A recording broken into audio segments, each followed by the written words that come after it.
balloon, sinuplasty, and all things dilating. Thank you. All right. Thanks, Greg. Really a pleasure to be here. Can everybody hear me okay? How about now? Good. It says my time's up, so I guess we're done. We go into the lab. Okay, I have two disclosures. Both companies make balloons. I'll try to be even in this presentation. So in order to master the balloon technique, and as is the case in using any instruments that you've heard already, you need to be able to use the device to your advantage and be facile with use. That's very important. The balloons have the advantage of mucosal preservation. We've talked about that, emphasized that. They accomplish that, but you still have to be comfortable with each device, and there are a number of them that I'll show to you. Thorough sinus anatomy understanding, really important equally for the balloon as it is for any other dissection, and proper patient selection to make sure that we're using the appropriate technique to get the job done. There's 5 balloon products on the market. Acclarent has 2 different devices. This used to work by a fluoroscopic guidance of a wire into the frontal sinus. Now there's a light tip wire that you can pass to confirm by transillumination the proper placement. An inflation device and a guide catheter in different angles for each sinus, and the balloons of different sizes. They have a different device called the Scout, which has a rigid seeker at the tip and is good for frontal sinus, and an extended balloon to get kind of in further reaches of the sinus. Entellus has a single handheld device with a rigid seeker that's malleable, and you can bend it to pretty much any sinus trajectory that you want, so you can do all 3. This also has a light fiber to confirm placement by transillumination, and that's just a schematic of that for the frontal. The Medtronic system, image-guided balloons now that are handheld and work seamlessly with the navigation system. These are available for each sinus and are rigid, so there's a different device for each sinus. The Mentera, which went through a number of company changes, intrigued now to Smith & Nephew, and I believe they're here today. I heard them earlier. Same concept. This one works a little differently. It's a more ergonomic feel, so if you like the handheld instrument feel and a balloon on that, this might be good for you, but same concept, balloon, different sinuses are available, inflation device. And then the last one here is the Sinusys. This one is kind of unique in that it's a deployment of an osmotic dilation device that works over 60 minutes, and then you have to remove the device afterwards. I don't have experience with the last 2, and I don't have any videos of the Medtronic, but that's the one we'll be using in the pro section in the lab today. So here's a schematic of a maxillary sinus balloon dilation and lavage, a balloon-only procedure. I thought this was a pretty good candidate, an 8-year-old with recurrent acute and adenoid hypertrophy. So we did an adenoidectomy, and then in the spirit of tissue preservation, we did a balloon dilation.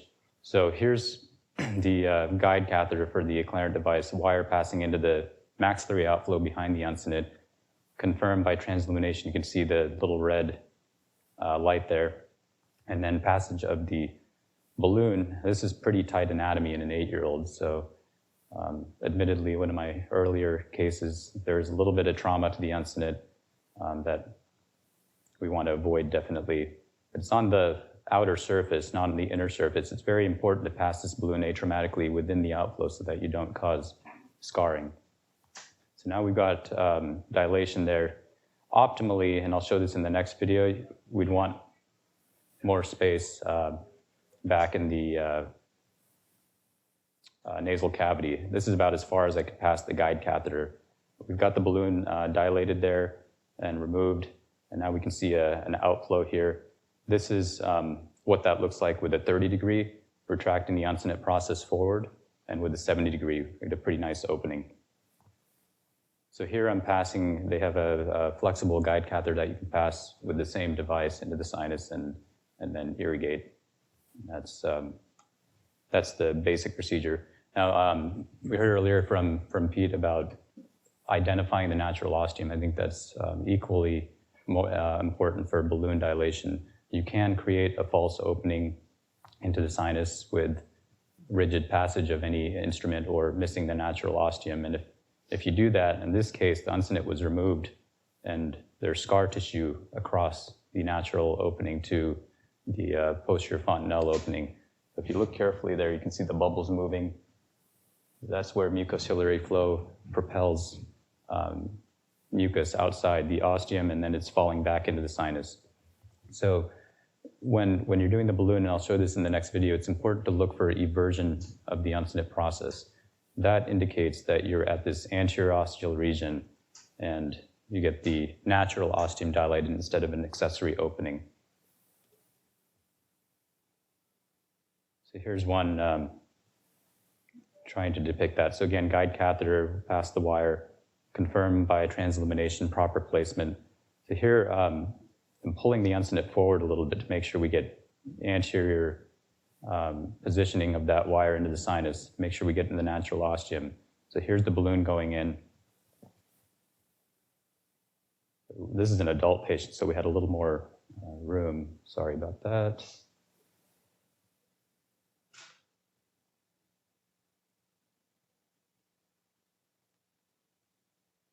So here's dilation, and look at the uncinate here. It pushes out. So the natural ostium is sitting right about here, so we know that we got that dilated, not an alternate opening. There is a transantral device for maxillary sinus dilation. This is a little bit disorienting to look into the sinus from the other side. We're not used to seeing that. And this was a patient who had a severe rightward septal deviation, had medical comorbidities, was on anticoagulation, and there was no way we could get in transnasally. So we went transantral and dilated from the opposite direction. That's the Intellis device. And I don't know if we have those here, but a pretty good option for specific patients. So let's move on to the sphenoid sinus. This is pretty straightforward, and Dr. Lanza talked about identifying the superior turbinate and the sphenoid ostium. The sphenoid ostium always sits medial to the superior turbinate, and that's how we're going to get in with the dilation. So here's the Intellis device, we pass the seeker. Here's the resection edge of the superior turbinate. The balloon passes over the seeker. We dilate. And that was actually done in office. We don't get a huge opening because the balloon only dilates the soft tissue, usually in the sphenoid location. And the sphenoidal recess will dilate. There's some hard bone around here, so you have to be mindful of that.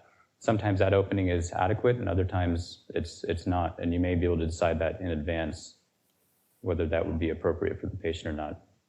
Here's the acclarant device. On the left side, the wire's passing into the sphenoid sinus. Now for the sphenoid sinus, you can't confirm translumination, right? What you're basically looking for is a blackout, and the light disappears in the nose with this device at least. With the Medtronic device, you'll be able to confirm placement by the image-guided system. So one important thing here about placement of the balloon, again, we're medial to the superior turbinate, and we're dilating there. You don't want the balloon to sit out in the nasal cavity here, because what's going to happen? The middle turbinate will lateralize, and that's not an optimal outcome. So we want that balloon to sit further back. Sometimes that means you need to use a shorter balloon.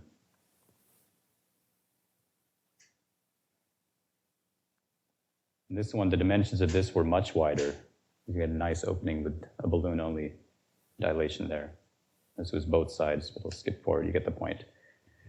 So some of the things you want to look for in the sphenoid sinus, I think in particular, make sure that this isn't a situation of a fungal ball where there's hyperostotic bone, and even if you get a dilation there, one, you're not going to be able to clean all the debris out from the inside, and two, the amount of dilation is going to be severely limited by the bony dimensions and strength of that osteotic bone.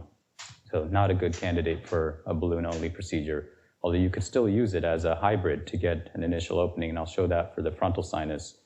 And again, don't lateralize the middle turbinate.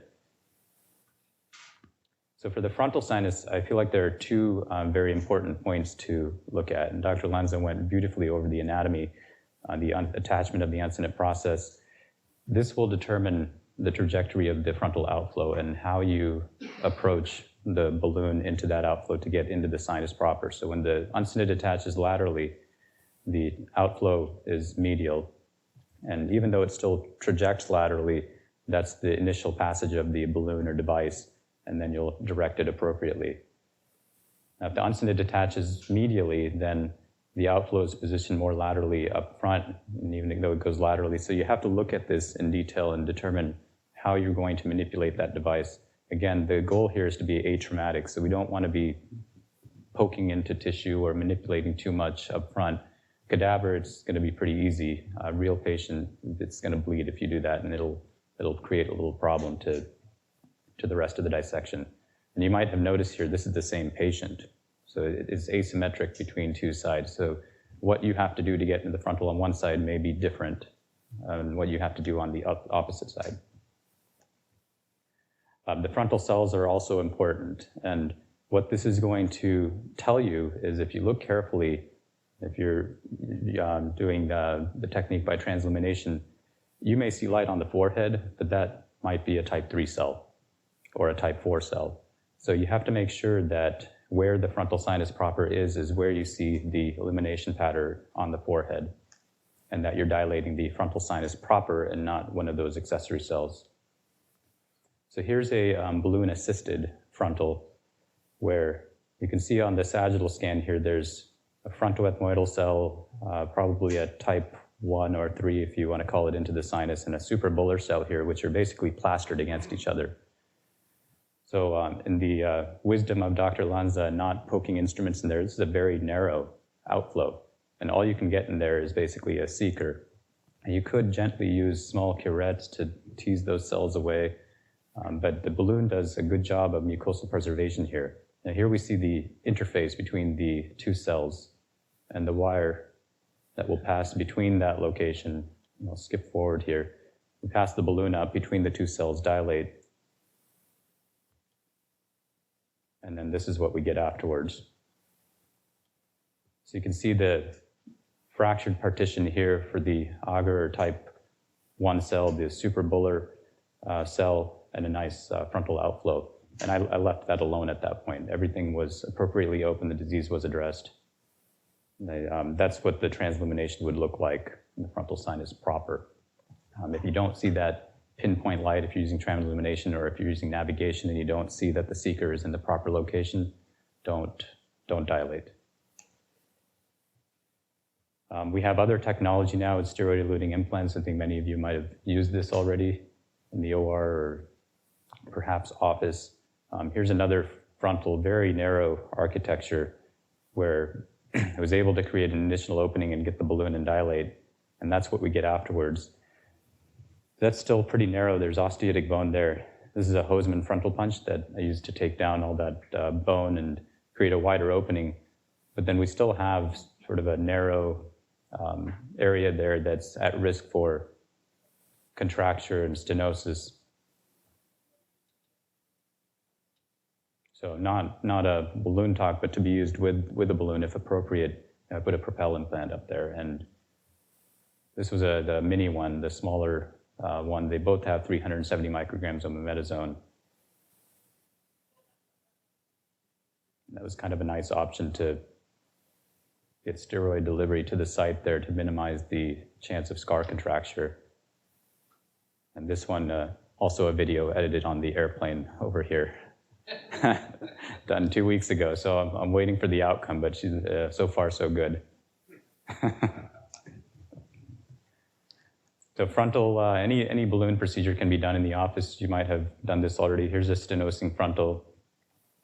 That's the Intellis device, passing the seeker up. This was kind of a shallow one. So one thing I didn't mention for the sphenoid is sometimes the sinus will be shallow and you won't be able to get the balloon as far as you want.